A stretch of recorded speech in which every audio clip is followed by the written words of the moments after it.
Let's take a look at Viparita Karani, simple inverted pose, which is a full body inversion that's going to bring energy to the brain. It also drains venous blood from the legs, and it's going to awaken Kundalini energy at the base of the spine.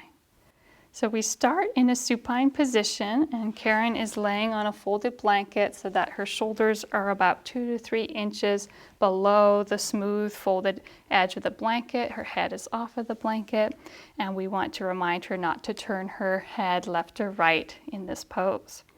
So we're going to start with the palms down at our sides. We're going to inhale as we lift our legs to vertical, press down through the arms as we lift up through the legs, and we want to do our best to get our elbows shoulder distance apart. So sometimes you need to roll the shoulders under to get to that place.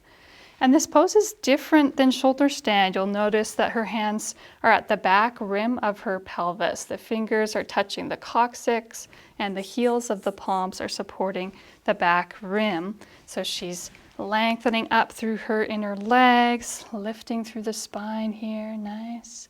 And the feet are relaxed, and she's going to keep lengthening upward using her base, her foundation, which is everything that's touching the floor, backs of the arms, elbows, shoulders, even the back of the head, to give her that sensation of lifting upward. The legs are nearly vertical, as if we were to draw a line from the feet, the toes, it would intersect the abdomen. And the hands, as she feels the pressure at the base of her spine, she can tune into the affirmation, which is going to awaken the life force, drawing it up to the brain. As she mentally affirms, "Awake my sleeping powers, awake." And then to exit, she can bend her knees toward her face, sliding the hands over the buttocks and the backs of the legs as she slowly lowers to the floor. And this is a great time to just close the eyes and notice the calming, internalizing effects of Viparita Karani, simple inverted pose. There's also an option to practice this pose at the wall or with a chair. So if you're working on building up your strength and balance to approach the full expression of the pose, you might start with using the support of a chair.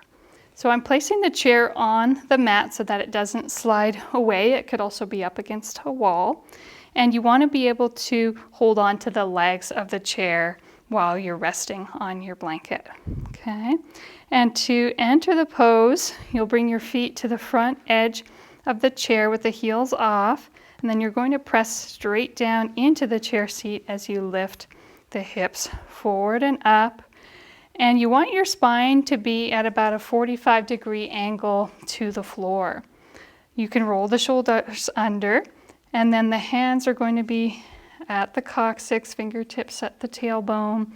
And it's helpful to even just practice tilting and tucking your pelvis before you take your feet off the chair so that you can find that neutral spine, especially the natural curve of the lumbar spine. Nice. And then you can either keep your feet in contact with the chair, which is a great option, or if you're feeling like you're able to be stable, you can lift one leg at a time. You might even keep one foot in contact with the chair.